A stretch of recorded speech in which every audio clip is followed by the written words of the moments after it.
एक गांव में एक सिर कटे भूत का आतंक था। वह भूत रात होने पर अपने धड़ की तलाश में गांव में निकलता था।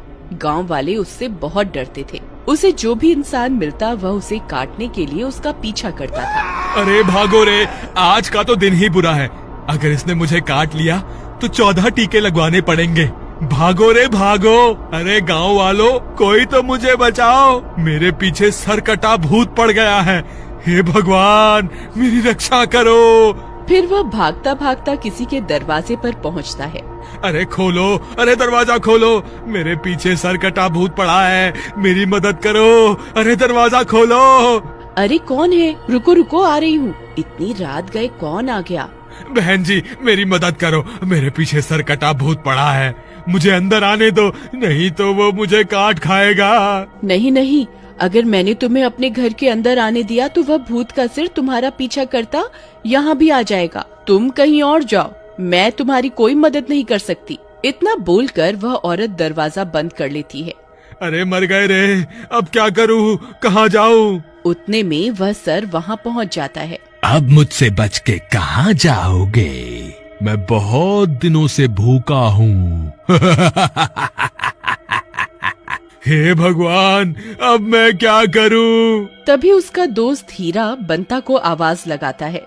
बंता भाई, जल्दी से भागकर यहाँ आ जाओ, मैंने दरवाजा खोल कर रखा हुआ है। फिर बंता भागता हुआ जाता है और हीरा के घर में घुस जाता है। तू मुझसे बचकर कहीं नहीं जा सकता, मैं तुझे नहीं छोड़ूंगा। फिर वह भूत उस घर के बाहर मंडराने लगता है। हीरा और बंता खिड़की से छुप छुप कर देखते हैं। वे दोनों बहुत डर जाते हैं। तभी हीरा की पत्नी आवाज सुनकर अपने कमरे से बाहर आती है।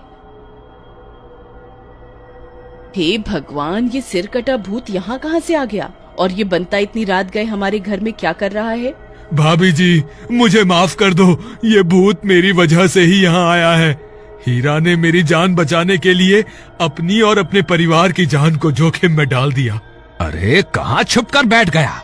बाहर निकल, आज मैं तुझे नहीं छोड़ूंगा। ए गांव वाले, ये मेरा शिकार है, इसे अभी के अभी अपने घर से निकाल दे, नहीं तो मैं दरवाजा तोड़कर तुम सबको खा जाऊंगा। ये तो हम सबको खाने की बात कर रहा है। सुनो जी, मैं इसकी वजह से अपने पूरे परिवार की जान खतरे में नहीं डाल सकती। आप अभी के अभी इसे घर से बाहर निकाल दो। मीना, लेकिन अगर मैंने इसे बाहर निकाल दिया तो ये भूत इसे जिंदा नहीं छोड़ेगा। लेकिन मैं इसकी वजह से अपने परिवार को खतरे में नहीं डालूंगी। कोई बात नहीं हीरा, मैं चला जाता हूँ। फिर इतना बोलकर बंता घर से बाहर निकल जाता है।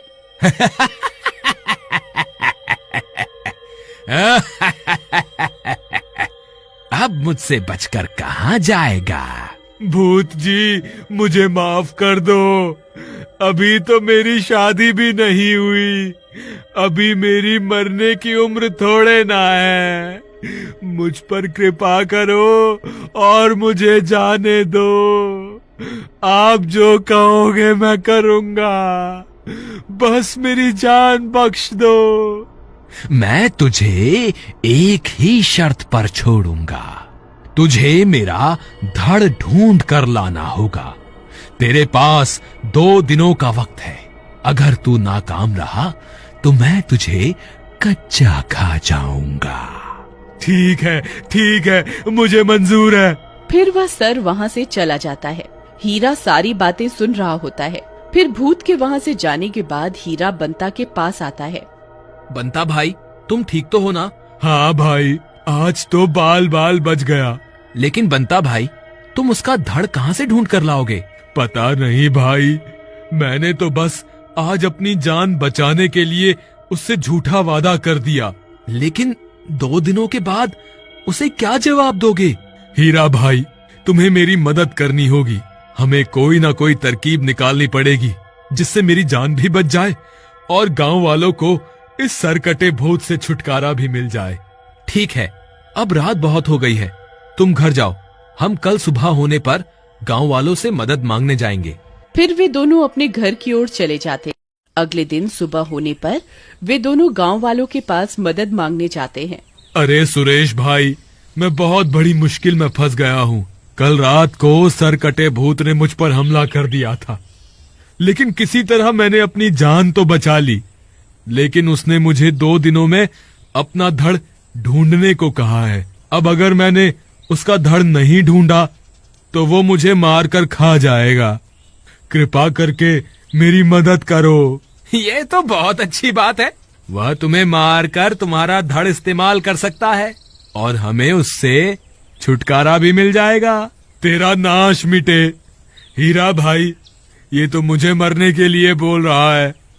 जब 2 दिन बाद वो सरकटा भूत मेरे पास आएगा ना, तो उसे तेरे घर ले आऊंगा और कहूंगा यही तुम्हारा धड़ है। अरे नहीं नहीं बंता भाई, ऐसा मत करना। मैं तो सिर्फ मजाक कर रहा था। हमें माफ कर दो, हम तुम्हारी कोई मदद नहीं कर पाएंगे। इसी तरह पूरा दिन बीत जाता है। फिर अगला दिन होने पर, हीरा भाई, हमारे पास आज रात तक का वक्त है। रात होते ही वह सरकटा भूत मेरे पीछे पड़ जाएगा। मुझे कोई तरकीब बताओ, मैं उसका धड़ कहाँ से लाऊं? तुम घबराओ नहीं, मेरे पास एक तरकीब है। तुम्हारी ये तरकीब काम तो करेगी ना? बंता भाई, अगर इस तरकीब से तुम्हारी जान नहीं बची तो दुनिया की कोई भी ताकत तुम्हें बचा नहीं पाएगी। चलो, मैं उस पेड़ के पीछे जाकर छुप जाता हूँ। तुम उस सरकटे भूत को पुकारो। फिर हीरा भागकर उस पेड़ के पीछे छुप जाता है। भूत भाई, आप कहाँ हो? देखो, मैं तुम्हारा धड़ ले आया हूँ, जल्दी आ जाओ। लेकिन उस भूत का कोई नामो निशान नहीं होता। हीरा भाई, लगता है वह भूत मुझे 2 दिनों का वक्त देकर खुद आना भूल गया है। थोड़ा जोर जोर से पुकारो, वह जरूर आएगा। अरे भूत जी, आप कहाँ हो? मैं कब से आपका इंतजार कर रहा हूँ। कृपा करके जल्दी आइए और अपने धड़ के दर्शन कर लीजिए। तभी डरावनी डरावनी आवाजें आने लगती हैं। जोर जोर से हवा चलने लगती है। अरे मर गए रे, लगता है वो भूत आसपास ही है। तभी उसका सिर उड़ता उड़ता वहाँ पहुँच जाता है। अरे, तुम तो अपनी जुबान के बहुत पक्के निकले। तुम तो सच में मेरा धड़ ढूंढ कर ले आए। मैं कितने सालों से इसकी तलाश कर रहा था। जी हुजूर, अगर आप कहें तो मैं आपके धड़ से पर्दा हटा दूं। हाँ, क्यों नहीं। अब मुझसे और इंतजार नहीं होता। जल्दी से मुझे इसके दर्शन करवाओ। फिर बंता कपड़ा हटाता है। भूत चौंक जाता है। अरे ये क्या किया? अरे मर गया रे। अरे धोखेबाज, तूने ये क्या कर दिया? बंता हनुमान जी की मूर्ति को भूत के सामने ले आता है। दर्शन करके कैसा लगा? अरे मर गया रे। हे भगवान, मुझे माफ कर दो। भूत जलने लगता है। अरे मर गया रे। मैं यहाँ एक पल भी नहीं रुक सकता। मुझे अभी के अभी यहाँ से भागना होगा। फिर वह भूत वहाँ से भागने लगता है। बंता, मूर्ति को जल्दी से उठाओ, हमें इसका पीछा करना होगा। हम इसको आज बच के जाने नहीं दे सकते। फिर वे दोनों मूर्ति को साथ लेकर उसका पीछा करने लगते हैं। अरे मर गया रे, आज मैं नहीं बचूंगा। अरे रुक जा। अरे भागता कहाँ है? आज तेरी जिंदगी का आखिरी दिन है। तू बच के कहीं नहीं जा पाएगा। फिर भूत जंगल में घुस जाता है। अरे हीरा, ये तो घने जंगल में घुस गया। अब क्या करें? इसके पीछे जाना ठीक रहेगा क्या? हाँ हाँ, क्यों नहीं। जब स्वयं भगवान हमारे साथ हैं, तो हमें डरने की कोई जरूरत नहीं है। चलो, इसका पीछा करते हैं। फिर भूत एक पेड़ के पीछे जाकर छुप जाता है। लगता है मैं बच गया। वो मेरे पीछे नहीं आए। तभी हीरा और बंता वहाँ पहुँच जाते हैं। अरे मर गए रे, ये तो मेरा पीछा करते करते यहाँ तक आ गए। अरे भागो रे। फिर भूत भागता भागता पेड़ से टकरा जाता है और जमीन पर गिर जाता है। अरे मर गया रे, हाय रे। तभी हीरा और बंता वहाँ पहुँच जाते हैं। अब मुझे माफ कर दो, मैं कभी किसी को नहीं सताऊंगा। बंता मूर्ति को उसकी तरफ कर देता है। भूत ये सब बर्दाश्त नहीं कर पाता और जलने लगता है। अरे मर गया रे, मैं ये सब बर्दाश्त नहीं कर सकता। हे संकट मोचन हनुमान जी, मुझे माफ कर दो। मैं आगे से कभी किसी को नहीं सताऊंगा। अरे अरे मर गए रे, हे भगवान, मुझे मुक्ति दे दो। और इस तरह बंता की जान बच जाती है और पूरे गांव को उस सिर कटे भूत से छुटकारा मिल जाता है। और इसी तरह एक बार फिर बुराई पर अच्छाई की जीत होती है। बोलो संकट मोचन हनुमान जी की जय। एक गांव में चुड़ैल का साया था और वो छोटे बच्चों को उठाकर ले जाती थी। उसी गांव में रेखा नाम की एक औरत रहती थी। वो बहुत सुंदर थी, परंतु उसको कई वर्षों से कोई बच्चा नहीं हो रहा था। इसके कारण उसे गांव की औरतें अक्सर ताने दिया करती थीं। एक बार गांव की औरतें कुएं से पानी भर रही होती हैं और रेखा भी पानी लेने वहां जाती है। अरे ये देखो, रेखा जी आ रही हैं। बेचारी है तो कितनी सुंदर, लेकिन बेचारी को कोई बच्चा नहीं हो रहा। अरे रूपा बहन, बोलती तो तुम ठीक हो। हाँ, पूरी हीरोइन बनती है, लेकिन एक बच्चा नहीं दे पा रही अपने परिवार वालों को। तभी रेखा वहां आ जाती है। मुझे बच्चा हो या ना हो, लेकिन तुम सबको क्यों दुख हो रहा है? औरत होकर भी ताने देती रहती हो, शर्म आनी चाहिए तुम्हें। लेकिन इस बात से रेखा बहुत दुखी हो जाती है और अक्सर दुखी रहने लगती है और धीरे धीरे वो गांव में भी सबसे बात करना बंद कर देती है। कुछ दिनों बाद आधी रात में चुड़ैल आती है और सोते हुए एक छोटे बच्चे कल्लू को गोद में उठाकर अपने साथ ले जाती है। अरे नहीं भैया री, चुड़ैल चुड़ैल, मम्मी बचाओ बचाओ। अरे चुड़ैल आंटी, मुझे सिद्धू आई है, जरा जाने दो, छोड़ दो। अरे बच्चे की जान लोगी क्या? चुड़ैल उसके मुंह पर एक कपड़ा बांध देती है ताकि वो चिल्लाकर गांव वालों को ना बुला ले।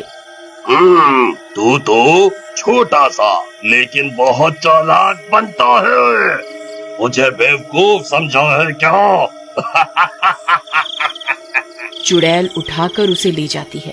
अगली सुबह मेरा कल्लू कहाँ गया? मिल ही नहीं रहा, पता नहीं कहाँ गायब हो गया मेरा चांद का टुकड़ा। अरे यहीं कहीं खेल रहा होगा रूपा, चाहे जमीन को सर पर उठा रही हो। और कल्लू वो कालिया कहाँ से चांद का टुकड़ा हो गया है? लेकिन भैया तुम चुप रहो, नहीं तो यही पीटेंगे हम तुम्हें, तुम्हारी बीवी के सामने। हाय रे मेरा कल्लू। उसके बाद गांव वाले कल्लू को काफी ढूंढते हैं, लेकिन कल्लू उन्हें नहीं मिलता। अरे मानो न मानो भाइयों, ये चुड़ैल का काम है, वो ही बच्चों को उठा रही है। फिर आधी रात होते ही डरावनी आवाजें आने लगती हैं। सब उन डरावनी आवाजों को सुनकर अपने घरों में छिपे रहते हैं और चुड़ैल से डरते हैं। अजी वो देखो, कितनी खतरनाक चुड़ैल है। पता नहीं ये नासमीठी चुड़ैल हमारे गांव में कैसे आ गई। फिर चुड़ैल एक और बच्चे को गोद में उठाकर ले जाती है। अगले दिन सुबह सुबह सारे गांव वाले फिर से एक साथ मिलते हैं। देखा मेरी बात ना मानने का नतीजा।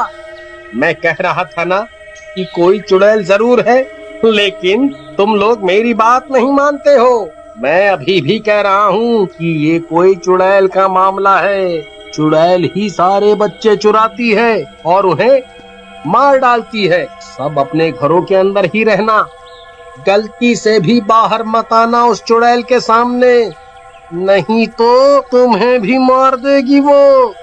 अरे लखन भैया, आप अगर मुझसे बड़े नहीं होते तो मैं आपके सारे दांत यूं ही तोड़ देता। आप भी इस जमाने में भूत और चुड़ैलों की बात करते हो। क्या दांत तोड़ देता?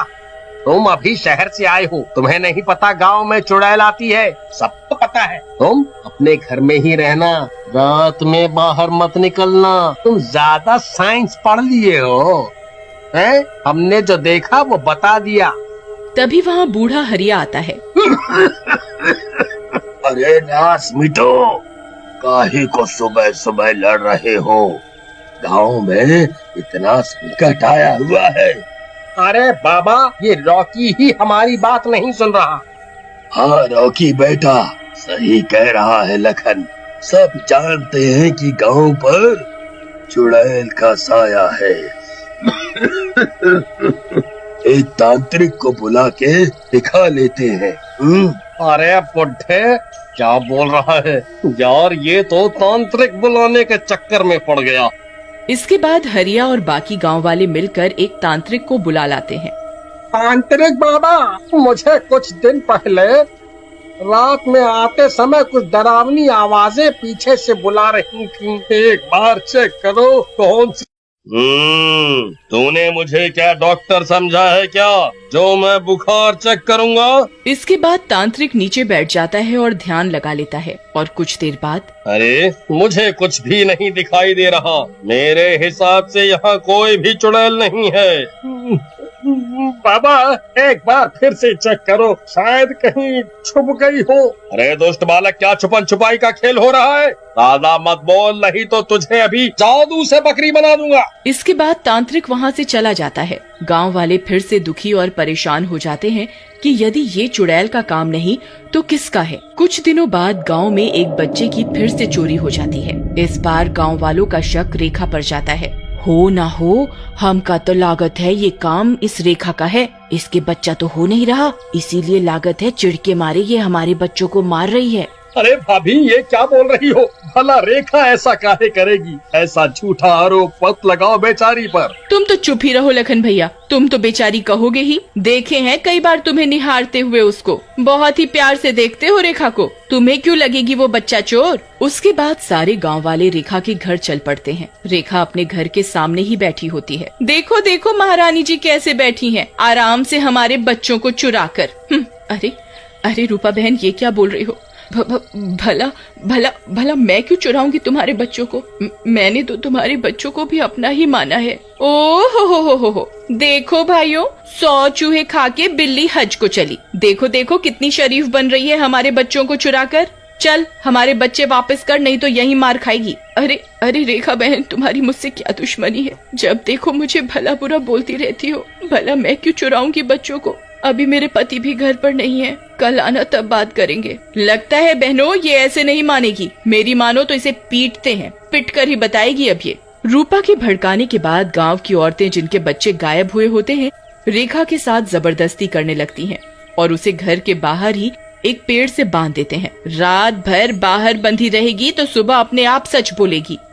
गांव वाले रात में रेखा को वहीं बांध कर चले जाते हैं। अगले दिन सुबह रेखा का पति कबीर गांव आता है और रेखा को खोलकर उसे घर के अंदर लेकर आता है। अरे रेखा, ये तुम्हारे साथ किसने ऐसा किया? मैं उन सबको जान से मार दूंगा।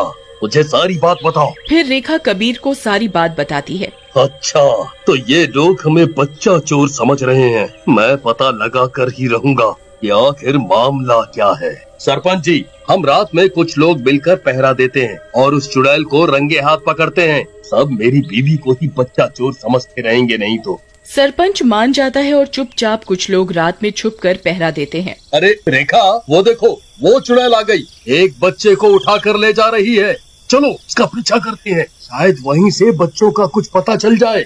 उसके बाद कबीर सरपंच उसका पीछा करते हैं। वो एक गुफा के सामने जाकर रुक जाती है और रोशनी करती है। चुड़ैल रुक जा, तू इस बच्चे को छोड़ दे, नहीं तो इस आग से तुझे जलाकर राख कर दूंगा। मुझे मारेगा तू? चल जा यहाँ से, मैं चुड़ैल हूँ, तुझे कच्चा चबा जाऊंगी। हटा इस आग को। कबीर उसकी एक नहीं सुनता और आग लगा देता है। आग लगते ही चुड़ैल के कपड़े जलने लगते हैं। चुड़ैल अपने सारे कपड़े उतारने लगती है और फिर जैसे ही चुड़ैल का मुखौटा हटता है तो ये क्या, अंदर से तो लखन निकलता है। लखन चुड़ैल का मुखौटा उतार कर चिल्लाने लगता है। अरे नहीं, मर गया रे। अरे गांव वाला तुम्हारा नाश मिटे, मुझे आग क्यों लगा दी? अरे मैं हूँ लखन, कोई चुड़ैल नहीं है इस गांव में। हाय रे, कोई पानी लाओ, मैं जल रहा हूँ। ये सब देखकर सबकी आंखें फटी की फटी रह जाती हैं। तुम पहले सब बच्चों का पता बताओ, तभी हम तुम्हारी आग बुझाएंगे। अरे सब इसी गुफा में है सही सलामत, मुझे बचाओ। मर गया रे। फिर सभी गांव वाले भी वहां आ जाते हैं और लखन की आग को बुझा देते हैं। मुझे माफ कर दो, मैं इन बच्चों को बेचकर अमीर बनना चाहता था, मुझे माफ कर दो। गांव की औरतों को बहुत गुस्सा आता है और सब उसे मारने लगती हैं। रहने दो, इसे पुलिस के हवाले कर दो, छोड़ दो इसे। फिर सबको अपने बच्चे सही सलामत मिल जाते हैं। रेखा बहन, हमें माफ कर दो, लेकिन तुम आज ना होती तो हमारे बच्चों को ये लखन बेच चुका होता। अंत भला तो सब भला।